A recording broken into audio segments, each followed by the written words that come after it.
नंदिता ने उनके हाथ से किताब छीनकर टेबल पर रख दिया। नहीं, आप कहना क्या चाहते हैं, खुलकर बोलिए।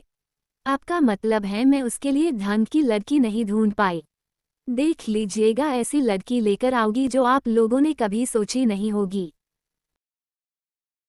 अमर जी सोफे से उठते हुए बोला, तुम दोनों माँ बेटे का दिमाग खाली हो चुका है। सीधी बात समझ नहीं आती। खैर, तुम्हें तकलीफ उठाने की जरूरत नहीं है। उसके लिए एक रिश्ता ढूंढा है। होम मिनिस्टर की बेटी हैं। बस इंतजार है वहां से कोई अच्छी खबर आए। नंदिता ने उनकी बात पर गौर किया तो नासमझी से बोली, क्या कहा आपने अभी, जरा फिर से कहिए। उत्तराखंड के होम मिनिस्टर की बेटी हैं। होम मिनिस्टर की बेटी? कोई तस्वीर है आपके पास? लड़की दिखने में कैसी है? नंदिता को अब उनकी बातों में इंटरेस्ट आने लगा था। अमर जी बोले, बात चल रही है, उनका जवाब आने दो, फिर तस्वीर मंगा लेंगे। फॉर गॉड सेक, अगर वहां से कोई पॉजिटिव आंसर आया तो अपने बेटे को समझा लेना। वो दोबारा से वाहियात हरकत न दोहराएं जो उसने पिछली बार किया था। वो तो माँ के आगे मैं चुप रह गया, नहीं तो कोई माफ़ी नहीं थी उस गलती की। अमर जी ने सोने के लिए बेड पर चले गए। नंदिता वही सोफे पर बैठ गई। होम मिनिस्टर की बेटी, सुपर्ब, इतने ऊंचे घराने की है, खूबसूरत तो होगी ही। खैर, मेरे शिव से थोड़ी कम भी हुई तो भी चलेगी, पर मॉडर्न होनी चाहिए। जरूर होगी, उसका क्लास अलग होगा। अमर जी करवट बदलते हुए बोले, आंखें बंद करके भी सपने देख सकती हो नंदिता, आकर सो जाओ। नंदिता को शायद ही नींद आने वाली थी। वो तो अभी भी बहू के ख्वाबों में गुम हो गई। सुबह हुई नहीं कि शिव की तेज आवाजें कमरे के बाहर गूंजने लगी। चिल्लाने की बुरी आदत थी और उसका काम वक्त पर न हो तो पूरा घर सिर पर उठा लेता। ज्योति नीचे कृष को नाश्ता करा रही थी, उसके भी कम नखरे नहीं थे। क्या कर रहे हो तुम? खाते वक्त कोई काउंटिंग करता है? चुपचाप इसे फिनिश करो, स्कूल के लिए देर हो रही है। ज्योति बेटा, प्यार से खाते वक्त इस तरह नहीं डांटते, मंदाकिनी जी ने कहा तो जवाब में ज्योति बोली, माँ बिना डांट के इसका खाना डाइजेस्ट नहीं होता। फिर से शिव की आवाजें सुनाई पड़ी। मंदाकिनी जी सर्वेंट को आवाज लगाते हुए बोली, दानिश जाकर देखे भाई उसे क्या चाहिए। दानिश भागता हुआ शिव के कमरे में पहुंचा। ठीक उसी वक्त नंदिता भी अंदर आई। शिव दानिश से बोला, खाली हाथ चले आए और मेरा नाश्ता कहाँ है? सॉरी सर, अभी लेकर आता हूँ। दानिश ये कहकर जाने लगा, तभी नंदिता ने टोका, काम पर ध्यान नहीं है तुम लोगों का? जाओ जाकर नाश्ता लेकर आओ। दानिश बिना कुछ कहे कमरे से बाहर चला गया। नंदिता शिव के पास चली आई। कूल डाउन माई चाइल्ड, इस तरह से ब्लड प्रेशर बढ़ेगा। सब आजकल वही काम कर रहे हैं मॉम। शिव ने अपनी घड़ी उठाई और हाथ में बांधने लगा। नंदिता उसकी मदद करने के लिए उसके पास चली आई।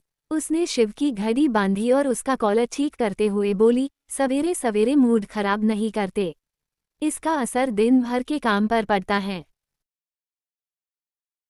दानिश शिव के लिए नाश्ता ले आया। उसने टेबल पर रखते हुए कहा, सर आपका नाश्ता। शिव सोफे की तरफ बढ़ते हुए बोला, आपको कुछ काम था मॉम? काम नहीं था, तुम्हारी शादी को लेकर इम्पोर्टेंट बात करनी थी। नंदिता की बात जैसे ही पूरी हुई उसने नाश्ते की प्लेट दूर फेंक दी। नंदिता तुरंत साइड हट गई। ये सब देख वो चौंक गई थी। शिव गुस्से से उठते हुए बोला, ये कोई नाश्ता है? न सॉल्ट का पता है न मिर्च का। दानिश कुछ बोल नहीं पाया।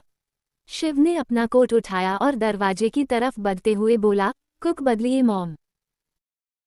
नंदिता ने खुद को नॉर्मल किया और अपनी साड़ी का आंचल ठीक करते हुए पुराने अंदाज में बोली, सही कहा मेरे बेटे ने, लगता है कुक बदलना ही पड़ेगा। कमरे की सफाई करवा देना।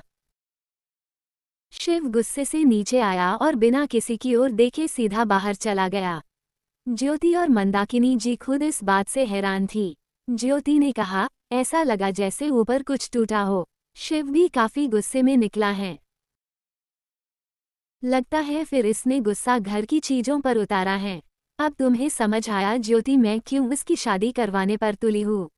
माँ बाप भी एक उम्र तक बच्चों को रोक सकते हैं, जैसे जैसे कर बच्चे बड़े होते हैं न उनके अंदर से डर भी खत्म हो जाता है।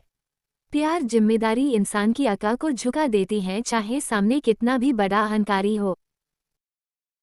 माँ, हमारा शिव ऐसा नहीं है। मानती हूँ गुस्सा जरूरत से ज्यादा करता है, लेकिन हम सब जानते हैं वो अपने परिवार से कितना प्यार करता है और सबका ख्याल रखता है। बस जताने का तरीका औरों से अलग है। ज्योति, ये बात हम समझ सकते हैं, लेकिन कल को इसकी जिंदगी में कोई लड़की आएगी, क्या वो ये बात समझेगी? माँ, अगर वो शिव की तरह हुई तब तो भूल ही जाए, कोई बदलाव होगा। हाँ, अगर गौरी हुई तो महादेव का हृदय परिवर्तन हो ही जाएगा। ज्योति की बात सुन मंदाकिनी जी मुस्कुरा दी। कृष उन दोनों से बोला, आप लोग ना बिग ब्रो की शादी मेरी टीचर से करवा दो, बहुत स्वीट हैं। हाँ, अब तुम ही बचे हो अपने भाई के लिए रिश्ता ढूंढने को। हो गया ना नाश्ता तुम्हारा, चलो जाओ अब। ज्योति के डांटने पर कृष ने उन्हें बाय कहा और स्कूल के लिए निकल गया। वालिया एंटरप्राइज मीटिंग रूम में बड़ी ही गहमागहमी थी। हर किसी के सवाल का सामना वालिया एंटरप्राइज के मालिक महेश वालिया को करना पड़ रहा था। सर, आप ही इस बात पर डिसीजन ले। पिछले 8 महीने का रिकॉर्ड है इसमें। अभी तक हमारे 3 प्रोजेक्ट पेंडिंग हैं। हमने जो मटेरियल मंगवाया है, इंजीनियर कंप्लेंट कर रहे हैं। ही इज राइट सर, कितनी बार कंप्लेंट आ चुकी हैं। ऐसे में हमारी कंपनी का ही रेपुटेशन गिर रहा है। एक के बाद एक हर तरह की दलीलें मिल रही थी। महेश जी का हेड एक बने लगा तो उन्होंने तेज आवाज में कहा, shut up, this is my office not a fish market. इतने वक्त से ये प्रॉब्लम है और आप सब मुझे तब बता रहे हैं जब मैंने इस बारे में पूछा।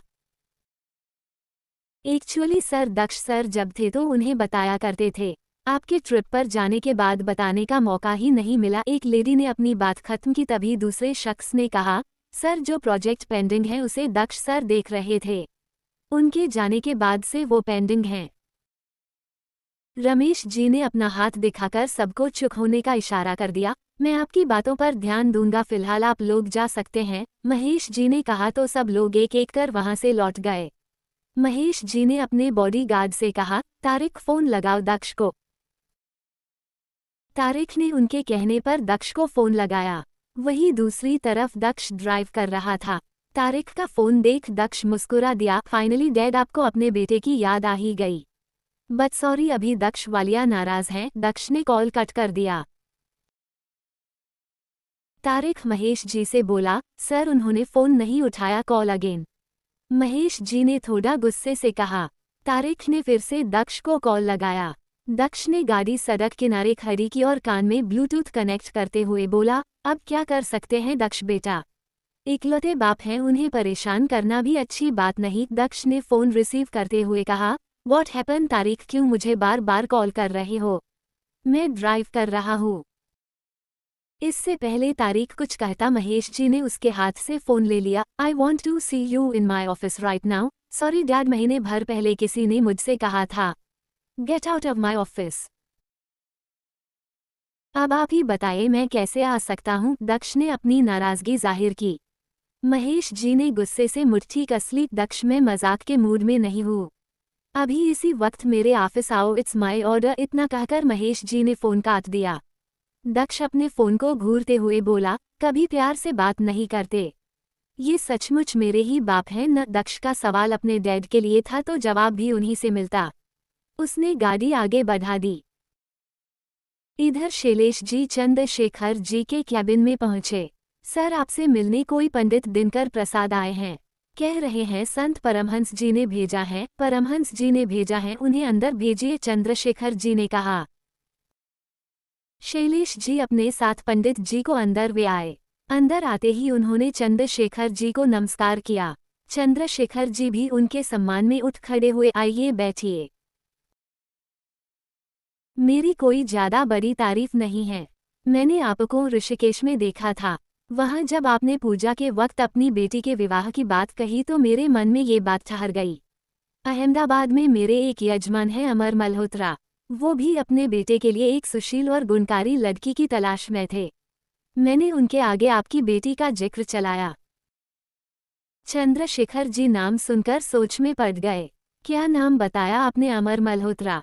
कहीं आप हथियार निर्माता कंपनी के सबसे बड़े उद्योगपति अमर मल्होत्रा की बात तो नहीं कर रहे? उचित पहचाना आपने, मैं उन्हीं की बात कर रहा हूँ। उन्होंने कहा था आपसे बात चलाने को। यदि आप इच्छुक हैं तो लड़की की तस्वीर दे दीजिएगा। अभी तो मैं कुछ दिन यही हूँ, जाते समय लेता जाऊंगा। इंटरनेट का जमाना है पंडित जी, फिर चिंता की क्या बात? आपको तकलीफ करने की जरूरत नहीं है। उनका नंबर होगा आपके पास, चंद्रशेखर जी ने कहा। उचित कहा आपने, लेकिन जमाना कितना कि आगे क्यों न पहुंच जाए, मनुष्य सांस तो हवा में ही लेता है ना। दरअसल उनकी माताजी थोड़े पुराने विचारों को महत्व देती हैं। ये कह लीजिए कि अपने संस्कृति से जुड़ाव महसूस करती हैं। उन्होंने खासकर कहा है, तस्वीर जरूर लेते आइएगा, क्योंकि सबसे पहले वो देखना चाहती हैं। पहले उनकी पसंद होगी, उसके बाद परिवार की। मैं यही कहूँगा, आप मुझे बिटिया की तस्वीर दे दीजिएगा, और ये रहा उनका फ़ोन नंबर, आप उनसे बात कर सकते हैं। अच्छा, तो मैं अब चलता हूँ, इजाज़त दीजिए। पंडित जी जाने लगे तो चंद्रशेखर जी ने पूछा, जरा ठहरिए पंडित जी, अगर लड़के की तस्वीर मिल जाती तो अच्छा होता। हमें कोई ऐतराज़ नहीं है, इंटरनेट से भेजेंगे तब भी चलेगा। अरे अच्छा याद दिलाया आपने, मैं तो भूल ही गया था। लड़के की तस्वीर में साथ लेकर आया हूँ। वो क्या है कि लड़के को मीडिया में आकर तस्वीरें देने का बिल्कुल भी शौक नहीं है। पंडित जी टेबल पर तस्वीर रखकर वहाँ ही चले गए।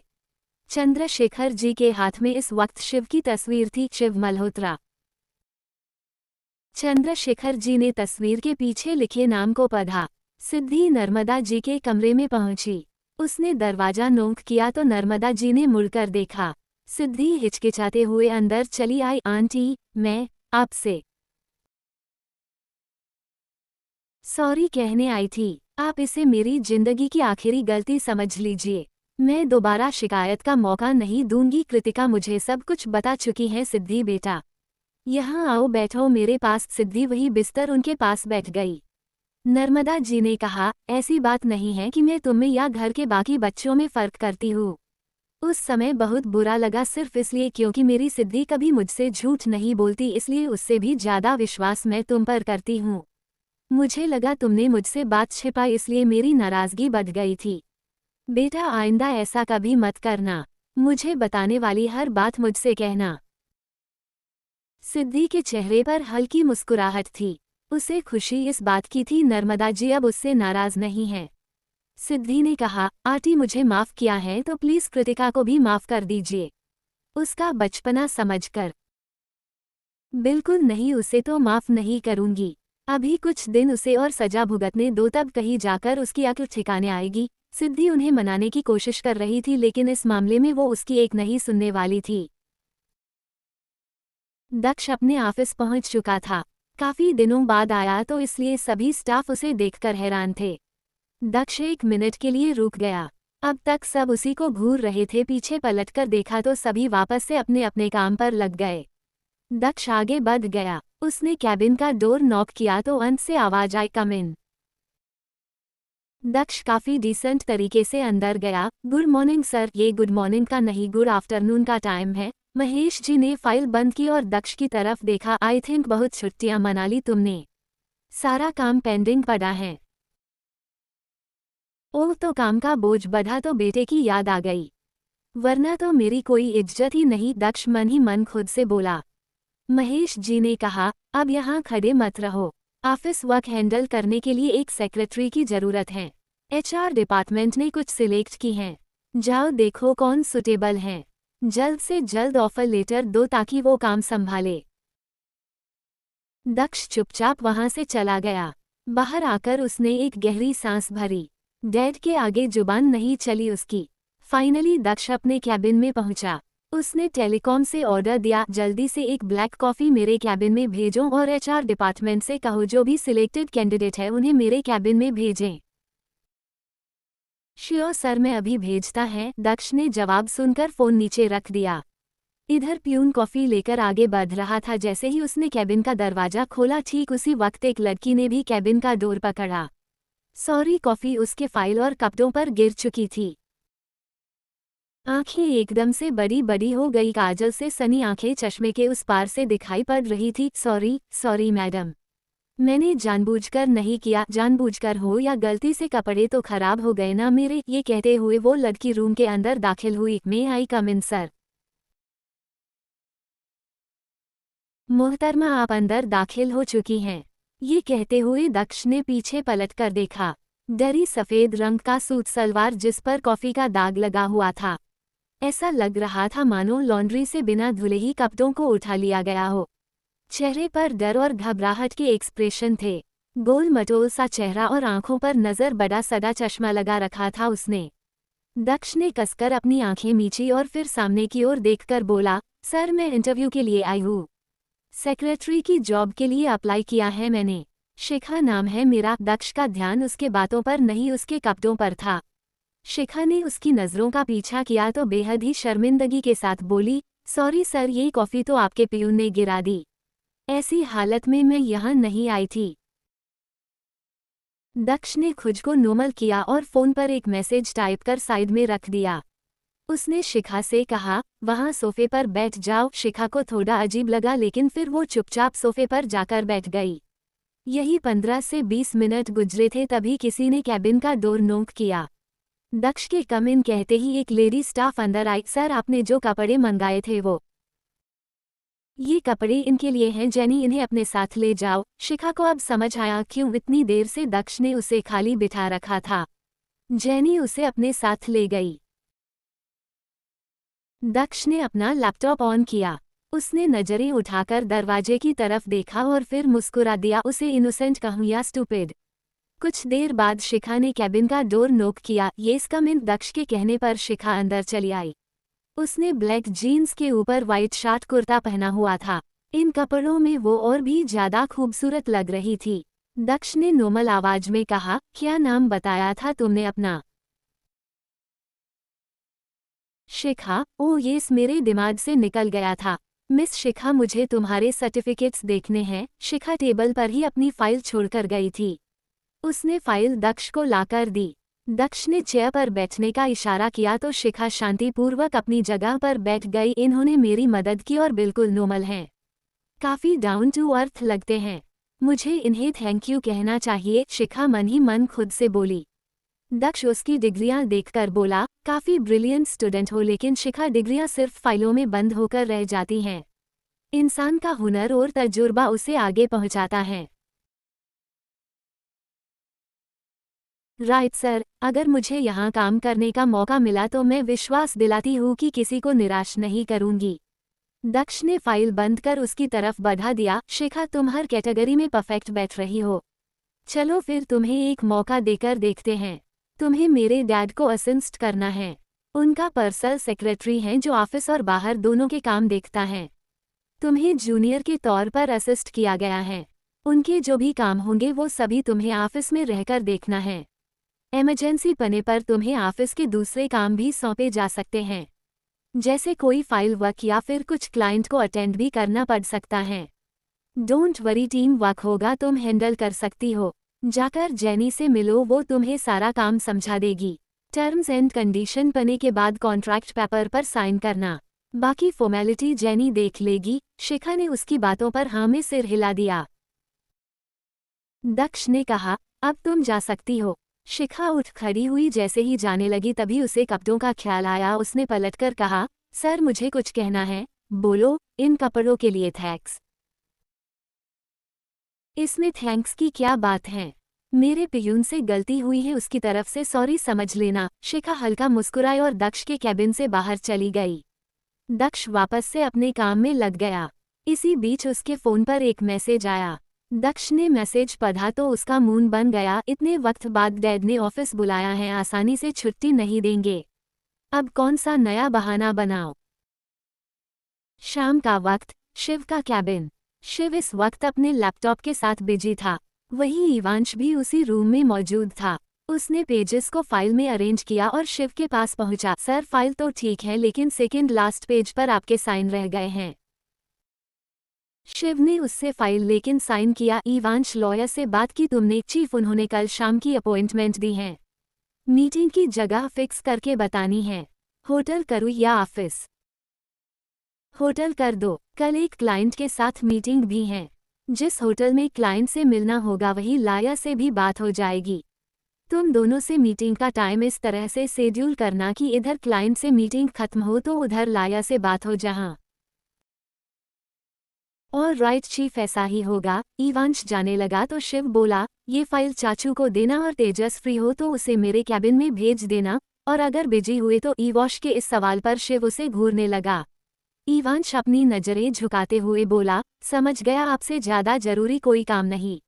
यू गया और यू आया, ये बोल इवांश तुरंत रफ्फू चक्कर हो गया। शाम का वक्त, कुमाऊन यूनिवर्सिटी एसएसजे कैंपस। आनंद की गाड़ी यूनिवर्सिटी कैंपस के आगे से गुजरी।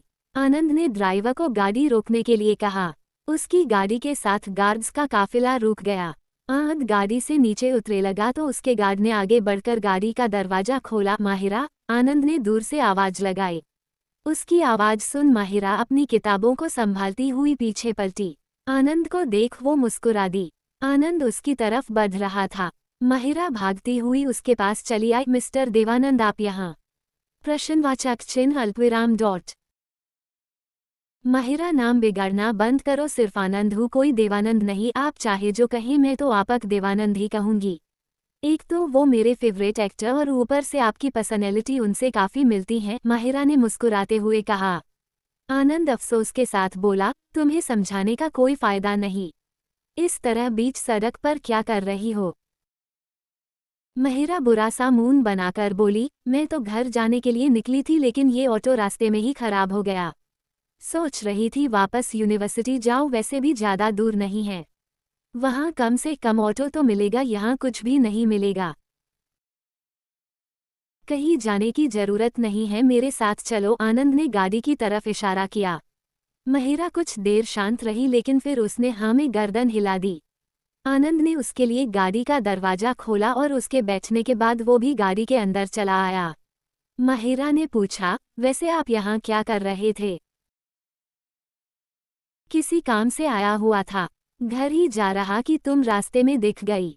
इस तरह अकेले मत आया जाया करो, इट्स नॉट सेफ। मैं गाड़ी भिजवा दूंगा। नहीं मिस्टर देवानंद, आप ऐसा कुछ नहीं कर सकते।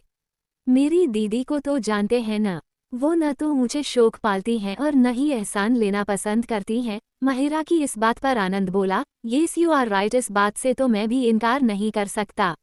एक डाउट है, वो सचमुच तुम्हारी रियल सिस्टर हैं? माहिरा ने अपनी आंखें छोटी कर ली। What do you mean?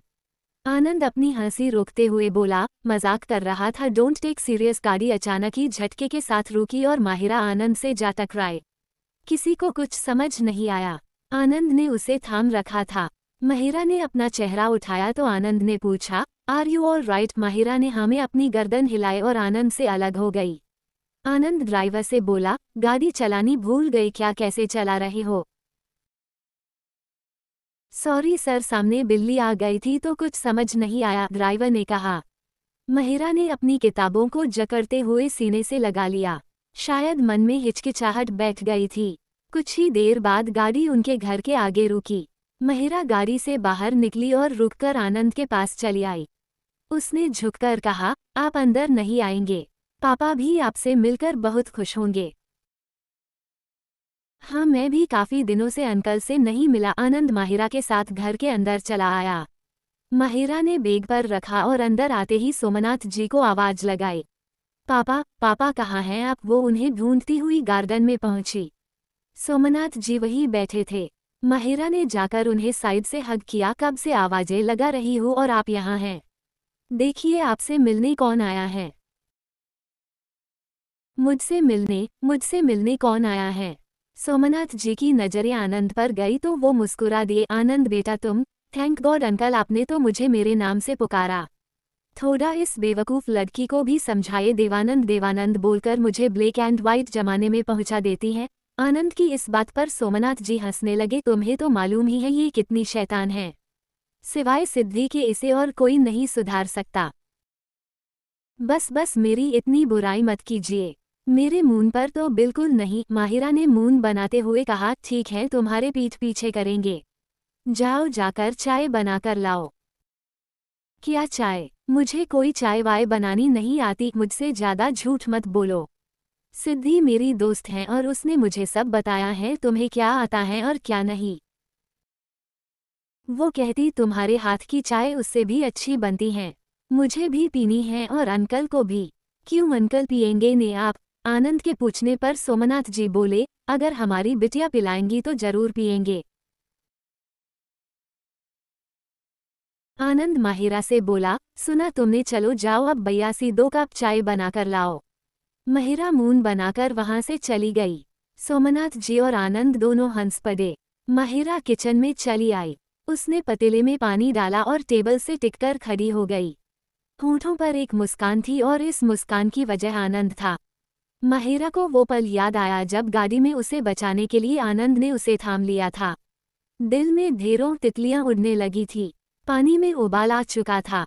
Mahira ने फौरन गैस कम किया। मुझे समझ नहीं आता कौन सी भाषा में समझाऊं आपको। मुझसे नहीं होती फिल्मों वाली एक्टिंग। आपसे कितना प्यार करती हूँ आप सोच भी नहीं सकते। मैं बस चाहती हूँ आप बिना कुछ कहे ही मेरे प्यार को समझे। माहिरा अपनी ही बातों पर हंस पड़ी। सोमनाथ जी ने कहा, आजकल बहुत बिजी रहने लगे हो। पढ़ाई छोड़ दी क्या? नहीं अंकल, बस ध्यान कम देने लगा हूँ। एक्चुअली पापा ने कहा तुम्हारे लिए ये रास्ता ज़्यादा अच्छा है। बड़े पापा की हेल्प भी हो जाएगी। रही बात पढ़ाई की तो ओपन से कर रहा हूँ। सिद्धि मेरी हेल्प कर देती हैं। अगर वो नहीं होती तो पक्का मेरी पढ़ाई छूट जाती। ये रही आप लोगों की चाय। अब चाहे पसंद आए या ना आए, देखा बुराई नहीं करनी। माहिरा ने उन दोनों को चाय दी और स्टूल खिसकाकर उस पर बैठ गई।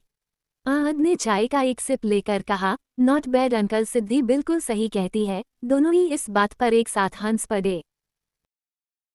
कृतिका और सिद्धि इस वक्त टेरेस पर थे। हवा भी काफी तेज थी।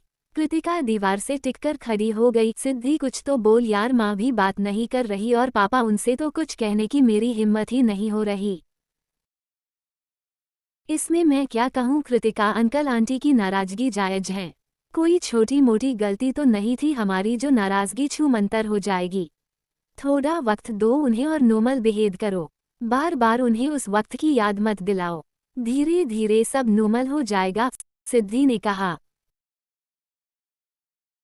येस यू आर राइट, मुझे उन्हें वक्त देना चाहिए। अच्छा सुनो न, इन सब के चक्कर में मेरा एक असाइनमेंट रह गया। नहीं बन पा रहा मुझसे। बोलो न अब क्या करूँ, सारा ध्यान तो तुमने भटका रखा।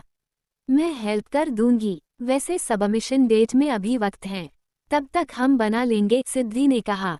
नीचे खड़े गार्ड्स को देख सिद्धि बोली, 2 लोगों को सस्पेंड कर दिया गया और 7 लोगों का ट्रांसफर। बुरा इसलिए लग रहा है क्योंकि गलती से हमने किसी की नौकरी छीन ली। बस कृतिका, लोगों की बददुआओं से डर लगता है। हंसता खेलता घर टूट जाता है। मुझे भी मालूम हुआ। मैंने चाचू से बात की। उन्होंने कहा वक्त देखकर पापा से बात करेंगे। कोशिश करेंगे जिनकी नौकरी गई है उन्हें वापस उनका काम मिल सके। कृतिका की बात सुन सिद्धि ने थोड़ी राहत महसूस की। वो बिल्कुल नहीं चाहती थी उनकी वजह से किसी का घर उजड़े। रात का वक्त, आर्या ग्रैंड होटल। ईवॉश फोन कान से लगाकर चलते हुए बोला, चीफ आप हैं कहाँ, मुझे दिखाई नहीं दे रहे। शिव कान में ब्लूटूथ कनेक्ट किए अपनी कार के पास खड़ा था। उसने घड़ी में टाइम देखते हुए कहा, तेजस ने यही होटल कहा था ना? मैंने शायद ध्यान से सुना नहीं। इवांश इस वक्त होटल के अंदर था। उसने वेटर को रोककर विस्की का गिलास ले लिया और पीते हुए आगे बढ़ गया। चीफ अगर कंफ्यूज है तो कॉल करके पूछ लीजिए, नहीं तो मैं। इवांश ने जब तेजस को टेबल के पास दक्ष के साथ बैठे देखा तो इवांश बोला, चीफ कोई कंफ्यूजन नहीं है, वो दोनों यही हैं। अंदर आ जाए। इतना कहकर इवांश ने फोन काट दिया। वो उन दोनों के पास चला आया। लगता है काफी देर से वेट कर रहे हैं आप दोनों। दक्ष बोला, ज्यादा देर नहीं, बस 1 घंटा। वैसे तुम्हारा बॉस बिजी कहा था? पता नहीं, अब इसका जवाब तो चीफ ही आपको देंगे। शिव इनवाश के कंधे पर हाथ सबके बीच चला आया। बिजी पर्सन हूँ। घर और ऑफिस दोनों देखना पड़ता है। वो क्या है न, मेरे डैड ने घर से बाहर नहीं निकाला इसलिए फ्री नहीं हूँ, शिव ने टोंट मारी थी। दक्ष की आंखें एकदम से छोटी हो गई। ओह, तो मुझे ताने दे रहे हो? तुम्हारी जानकारी के लिए बता दूं, अपने ऑफिस में थे। इतना काम पड़ा है। तुम लोगों के मैसेज पर सब कुछ छोड़कर आना पड़ा। इनफैक्ट डैड से भी झूठ कहा। शिव चेयर पर बैठते हुए बोला, ओह मतलब मिस्टर वालिया ने तुम्हें फिर से माफ कर दिया। गुड, इस बार उन्हें निराश मत करना। दक्ष ने टेबल पर हाथ रखा और उस पर अपना चेहरा टिकाकर बोला, निराश करने का तो सवाल ही पैदा नहीं होता। दक्ष के चेहरे पर रहस्यमय मुस्कान थी। विराज उसे हिलाते हुए बोला, बाकी सब तो ठीक है, ये जागते जागते सोने की आदत कब से पाल ली? नहीं तो ऐसी तो कोई भी बात नहीं है, दक्ष उसकी बात काटते हुए बोला। हालांकि उसके मन में क्या चल रहा था ये सिर्फ वही जानता था। स्टेज पर अनाउंसमेंट हो रही थी। सबका ध्यान उस ओर चला गया। आज की शाम बेहद खूबसूरत है। हमारे होटल की नई पार्टनरशिप की खुशी में आप सभी के मनोरंजन के लिए ये डांस प्रोग्राम ऑर्गेनाइज किया गया है। Let's enjoy. सारी लाइटें एकदम से ऑफ हो गई। चंद सेकंड बाद स्टेज की लाइट्स जली। डांसर्स का ग्रुप वहां मौजूद था। दक्ष ने हाथों से तालियां बजाईं उन्हें चीयर अप करने के लिए। होश तो तब उड़े जब उसने स्टेज पर शिव को देखा। तेजस उसका कोट संभाले खड़ा था। दक्ष शिव से बोला, ये पक्का यहाँ आग लगाकर छोड़ेगा। शिव ने थोड़ी पी रखी थी इसलिए डांस में इन्वॉल्व हो गया। वाकई उसके स्टेप बराबर मैच कर रहे थे, हालांकि वो एक डांसर नहीं था। शिव ने अपना हाथ आगे किया तो एक लड़की ने अपना हाथ उसके हाथ में दिया। शिव ने उसे रोल किया और कमर से पकड़कर पीछे की तरफ बेंड किया। बड़ी ही काबिलियत से उसने उसे संभाला। अब की बार दक्ष भी शिव के साथ फ्लो पर पहुंचा। हालांकि उसने तेजस को आने के लिए कहा लेकिन उसने इनकार कर दिया। इवांश उसे फोर्स करते हुए स्टेज पर ले आया। एक तरफ से शिव तो दूसरी तरफ से दक्ष ने उसे जबरदस्ती स्टेज पर अपने साथ खींच लिया। बचकर भागने का कोई चांस नहीं था। इवांश ने ट्रे से वोडका उठाया और गटगटा चढ़ा लिया। एक रख दूसरा उठाया, वैसे ही किसी ने उसका हाथ पकड़ लिया। इस वक्त जिस लड़की ने उसका हाथ पका हुआ था वो खुद नशे में टुल थी। गिलास इवांश के हाथों में था लेकिन ड्रिंक सारी उस लड़की ने पी। व्हाट अ स्टूपिड टेस्ट, ये बोलती हुई वो आगे बढ़ गई। इवांश तो बस हैरान नजरों से उसे देखता रह गया। शिव डांस फ्लोर से नीचे आ चुका था लेकिन दक्ष और तेजस दोनों अभी भी स्टेज पर थे। शिव ने जैसे ही वोडका का गिलास उठाया किसी ने उसके कंधे पर हाथ रखा। शिव ने चेहरा घुमाया तो देखा आकाश खड़े थे। चाचू आप यहाँ? इसी होटल में था, किसी क्लाइंट का वेट कर रहा था लेकिन वो कुछ इमरजेंसी की वजह से आ नहीं पाए। What can I join? Sure चाचू, प्लीज सिट, शिव ने कहा। इधर आकाश के बैठते ही दक्ष और तेजस भी वहां पहुंचे। आकाश को देख वो दोनों भी हैरान हुए। दक्ष मुस्कुराते हुए बोला, what a placid surprise uncle, आप यहाँ? हाँ, मन में ख्याल आया क्यों न तुम बैचलर्स की पार्टी खराब की जाए। आकाश के ये कहते ही सब हंस पड़े। इवांश भी वॉशरूम से अभी अभी लौटा था। उसने हैरानी से मुंह खोला, सर आप यहाँ? बाकी सबने उसे देख सिर पकड़ लिया। आकाश ने टेबल से टिश्यू पेपर उठाया और उसकी तरफ बढ़ा दिया। इस टिश्यू पेपर का क्या करूँ सर? अपनी लिपस्टिक साफ करो। पहले तो आकाश की बात इवांश को समझ नहीं आया, वही दक्ष और तेजस उसकी बात पर हंस रहे थे। इवांश को तब समझ आया जब उसने आईने में अपना चेहरा देखा। आकाश शिव से बोला, तुम्हारा सेक्रेटरी बहुत स्मार्ट है, इस मामले में तुम पीछे रह गए। शिव, चाचू प्लीज, घर वालों की बातों से बचने के लिए मैं यहाँ आया हूँ और आप भी वही सब बातें कर रहे हैं। एटलीस्ट आप तो ऐसी बातें न करें, शिव ने कहा। दक्ष आकाश की तरफ झुककर बोला, हमारी तो ये सुनता नहीं। इससे पूछिए अंदर की कोई प्रॉब्लम तो नहीं है। मैं बहुत अच्छे डॉक्टर को जानता हूँ। शिव ने उसकी बात सुन ली थी इसलिए गुस्से से उठकर वहां से चला गया। शिव, शिव रुक जाओ। आकाश ने उसे आवाज भी लगाई लेकिन वो नहीं रुका। दक्ष आकाश से बोला, शादी और लड़कियों के मामले में इसका रवैया अक्सर ऐसा ही रहता है। और दादी जिद ठानकर बैठी हैं, उनकी शादी करवा कर ही रहेंगी, तेजस ने कहा। इवांश शिव के पीछे पीछे बाहर तक आया। चीफ गुस्सा मत कीजिए, बस छोटा सा मजाक था। शिव बिना कुछ कहे गाड़ी में जाकर बैठ गया। रिजवान गाड़ी चलाओ, मैं भी चलूं चीफ? इवांश को कोई जवाब नहीं मिला। शिव की गाड़ी वहां से जा चुकी थी। ईवा एक ठंडी सांस छोड़ते हुए बोला, माहौल बहुत खराब है, रिजवान गाड़ी रोको। लेकिन सर इस तरह बीच सड़क, इट्स नॉट सेफ प्लेस। तुमने शादी क्यों नहीं की? शिव के अचानक किए गए सवाल से रिजवान बोला, मैंने 2 बार शादी की सर। दोनों ही बार रिलेशनशिप ज्यादा नहीं चल पाए और फिर तलाक की नौबत आ गई। उसके बाद तो रिश्ते से मेरा मन ही भर गया।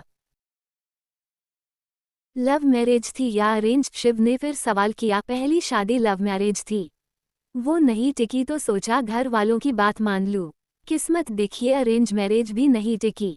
शादी चाहे कैसे भी हो सर, उसे निभाना आना चाहिए। कहने वाले कहते हैं लव मैरिज नहीं टिकती तो कोई कहता है अरेंज मैरिज बहुत टिकती। बकवास है ये सब सर।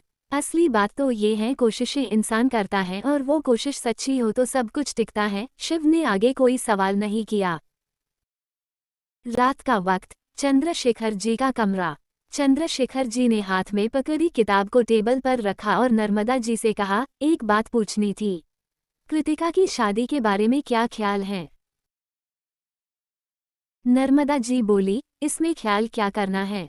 मैं तो कब से कह रही हूँ कोई अच्छा रिश्ता हो तो बताइए। एक रिश्ता आया है नर्मदा। घर परिवार भी बहुत अच्छा है। जरा देखो लड़के की तस्वीर। चंद्रशेखर जी तस्वीर लेकर उनके पास चले आए। शिव की तस्वीर देख नर्मदा जी मुस्कुरा दी। लड़का तो कहीं से भी काटने लायक नहीं है, बिल्कुल हमारी कृतिका का जोड़ है। वैसे आप मिले हैं क्या लड़के से? नहीं, आमना सामना तो कभी नहीं हुआ, लेकिन इनके पिता से एक दो बार मुलाकात हुई है। अहमदाबाद में रहते हैं। बहुत बड़ा बिजनेस है खुद का, यहाँ तक कि विदेशों तक फैलाव है। शैलेश से कहकर मैंने पता लगवाया है। वैसे भी परसों दिल्ली में एक मीटिंग रखी गई है। मैं सोच रहा था कल अहमदाबाद निकल जाओ, उनसे मिलकर दिल्ली रवाना हो जाऊंगा। बिल्कुल सही सोचा आपने। जो बात सामने बैठकर हो सकती वो फोन पर नहीं। अगर आपको सब कुछ ठीक लगे तो उन्हें यहाँ आने का निमंत्रण दीजिएगा ताकि हम भी देख सके जिसे हम अपनी बेटी के लिए चुन रहे हैं वो बात विचार में कैसा है। नर्मदा वापस तस्वीर को देखने लगी। आनंद अभी अभी लाइट्स ऑफ कर बिस्तर पर लेटा था, लेकिन तभी किसी ने दरवाजा नॉक किया। आनंद खुद से बोला, ये इतनी रात गए कौन आ गया? आनंद ने दरवाजा खोला तो देखा बाहर कृतिका खड़ी थी। वो मुस्कुराकर बोली, आइसक्रीम खाने चले। आनंद ने पहले तो उसे घूरा और फिर उसके सिर पर टैप करके बोला, ये ऊपर वाला माला बिल्कुल खाली है क्या? रात के 11 बने, तुम्हें आइसक्रीम खाना है? मन थोड़ी न हमारे बस में रहता है।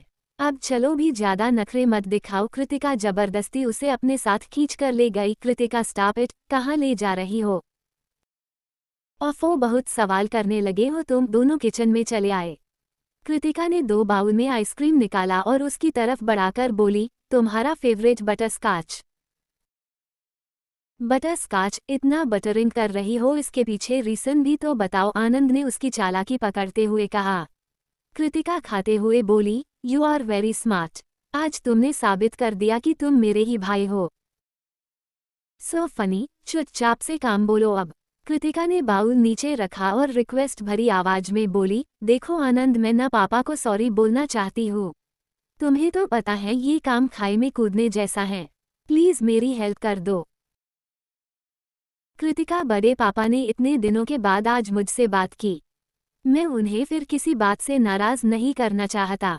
कल कोशिश करते हैं और प्लीज इमोशनल ड्रामा थोड़ा ढंग से कर लेना। आनंद के ये कहने पर कृतिका एक्साइटेड होते हुए बोली, यू डोंट वरी, मैं सब संभाल लूंगी। कृतिका के चेहरे पर जंग जीतने वाली थी। हो भी क्यों ना, एक प्लान तो यहाँ कामयाब हुआ। आनंद अपनी आइसक्रीम खत्म कर जाने लगा तो कृतिका बोली, बस एक बाउल और दूसरा कौन खाएगा? बस करो, एक काफी था। मुझे ज्यादा कैलोरी नहीं चाहिए। अरे मैं तो बस इतना कह रही थी। एक बाउल अपने हिस्से का खाया और दूसरा बाउल सिद्धि के हिस्से का। कृतिका ये बोल हंस पड़ी। मजाक उड़ा रही हो मेरा? आनंद ने कहा तो कृतिका मुश्किल से अपनी हंसी रोकते हुए बोली, मजाक नहीं उड़ा रही, मैं तो बस फेवर कर रही थी। रहने दो, तुम्हें कुछ नहीं हो पाएगा। तुम तो चाहती ही नहीं हो मैं शादी करूं, घर में बहू लेकर आओ। उद्धरण डॉट। अरे अरे, मैं क्यों नहीं चाहूंगी। मैं तो चाहती हूँ कोई आए जो तुम्हें अपने कंट्रोल में रखे, लेकिन आनंद, सिद्धि तुम्हारे टाइप की नहीं है। तुम्हें पता है दिन भर हमारी बातें होती हैं, 1% भी वो प्यार जैसे शब्द का इस्तेमाल नहीं करती। अब तुम ही बताओ, बात चलाओ भी तो कैसे? कृतिका की बातें सुनकर आनंद की सारी उम्मीदें टूटने लगी। तुमसे ना कुछ नहीं हो पाएगा, मैं खुद ही देख लूंगा। ये बोल आनंद वहां से चला गया। अरे लेकिन सुनो तो सही मेरी बात। कृतिका के टोकने पर भी आनंद नहीं रुका। सुबह का वक्त, मल्होत्रा विला। मंदाकिनी जी इस वक्त सुबह की आरती कर रही थी। अमर जी इस वक्त अपने कमरे में थे। वो जैसे ही वॉशरूम से बाहर निकले देखा उनका फोन बज रहा था। उन्होंने जब कॉल रिसीव किया तो फोन के दूसरी से आवाज आई, क्या ये मिस्टर अमर मल्होत्रा का नंबर है? जी हाँ, मैं ही अमर मल्होत्रा हूँ, लेकिन आप कौन हैं? मेरा नाम शैलेश गुप्ता है। मैं चंद्रशेखर जी का पीए हूँ। चंद्रशेखर राव उत्तराखंड के होम मिनिस्टर, आपने पहचाना कि नहीं? जी हाँ, क्यों नहीं, उन्हें कौन नहीं जानता। दरअसल बात यह है कि सर आज दिल्ली आ रहे हैं, आपसे मिलना चाहते हैं, शैलेश ने कहा तो अमर जी बोले, फिर तो आप उन्हें हमारे घर ही लाइए। आप मुझे एयरपोर्ट का नाम बताइए, मेरे गार्ड्स रिसीव कर लेंगे। नहीं नहीं, उसकी जरूरत नहीं है, भला आपका घर ढूंढने में कैसी तकलीफ। सर करीब दोपहर के 2-2:30 बजे तक पहुंच जाएंगे। अमर जी ने फोन काटा और मुस्कुराए, मुझे सबसे पहले माँ को ये खबर देनी चाहिए। आरती खत्म होते ही ज्योति ने सभी को आरती दी। पंडित जी ने कहा, माता जी लड़की की तस्वीर देखी आपने? कल रात को ही देखी थी। तस्वीर तो हमें बहुत पसंद आई। क्यों ज्योति? सही कहा माँ, ज्योति ने उनकी बात पर सहमति जताई। नंदिता ये सब सुन आश्चर्य से भर गई। माँ कौन सी लड़की, और आपने तो मुझे तस्वीर दिखाई ही नहीं, कैसे दिखाती? कल रात तो तुम अपनी सहेली के घर गई हुई थी। फुर्सत ही कहा थी तुम्हें। तस्वीर मेरे कमरे में है, देख लेना, मंदाकिनी जी ने कहा। पंडित जी बोले, अच्छा तो अब मुझे इजाजत दीजिए। पंडित जी वहां से चले गए। माँ कहाँ हैं आप? अमर जी काफी खुश नजर आ रहे थे। क्या बात है बेटा? मंदाकिनी जी ने पूछा। माँ अभी अभी चंद्रशेखर जी के पीए का फोन आ रहा था, वो हमारे घर आ रहे। ये तो बहुत अच्छी बात है। नंदिता जाओ शिव को उठाओ, अभी तक सो रहा है क्या? नंदिता ने कोई जवाब नहीं दिया। मंदाकिनी जी ने कहा, खुद लड़की के पिता आ रहे हैं तो जाहिर सी बात है लड़के को देखने आ रहे होंगे। जाओ जगाओ उसे।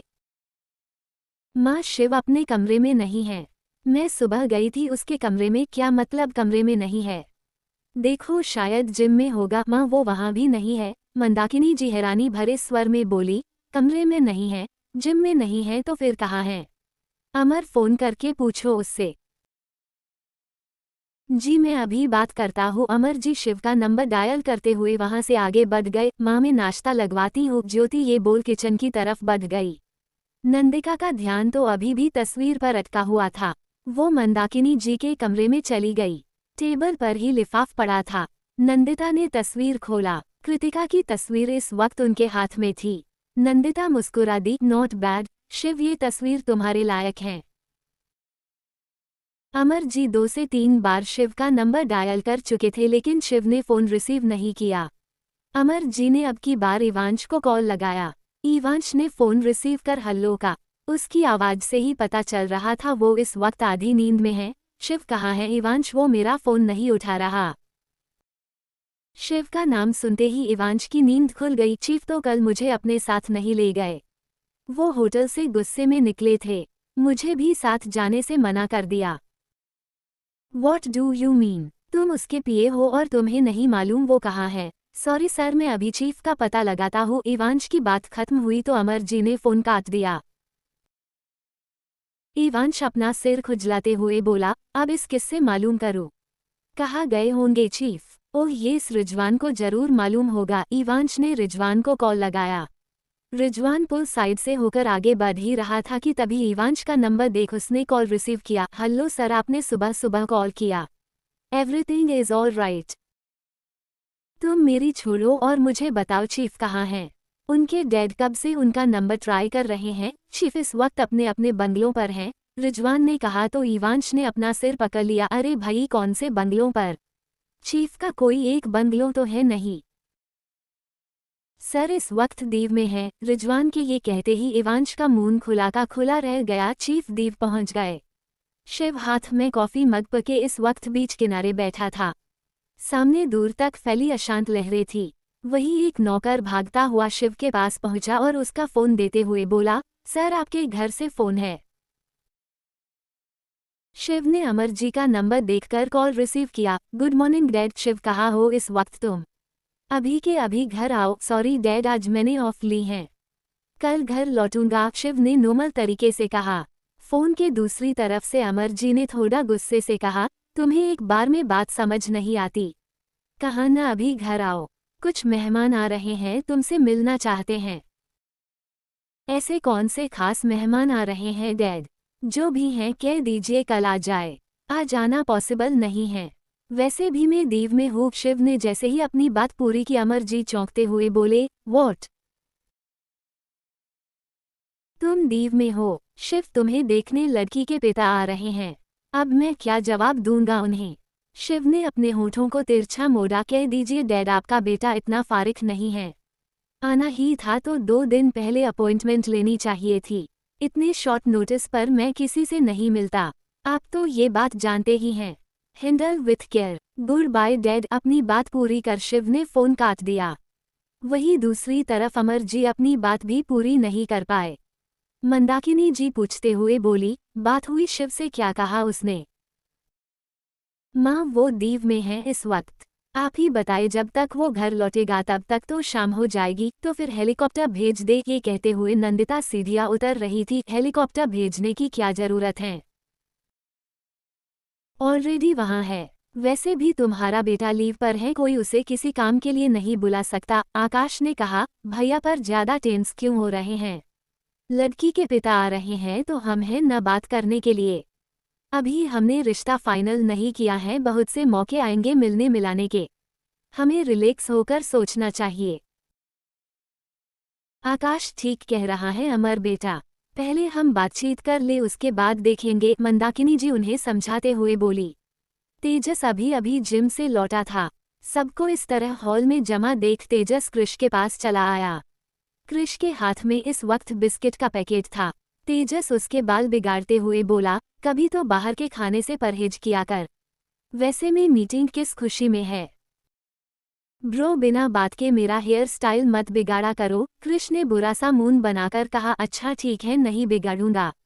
ये जो नीचे मीटिंग चल रही है इसकी वजह तो बताओ। वजह क्या होगी? आज बिग ब्रो को लड़की वाले देखने आ रहे हैं, फिर से नया रिश्ता। अरे मजे की बात तो सुनिए। बिग ब्रो इस वक्त दीव में हैं और बड़े पापा इसी बात पर गुस्सा हैं। ये बोल कृष ने अपने दांत दिखाए। तेजस एक गहरी सांस भरकर बोला, ओ गॉड, आई डोंट थिंक इस घर में ये तमाशा बंद होने वाला नहीं है। करवा दो उनकी शादी, बाकी सबको भी चैन मिल जाएगा और कम से कम उनकी डोर को भी कोई थाम कर रख पाएगा।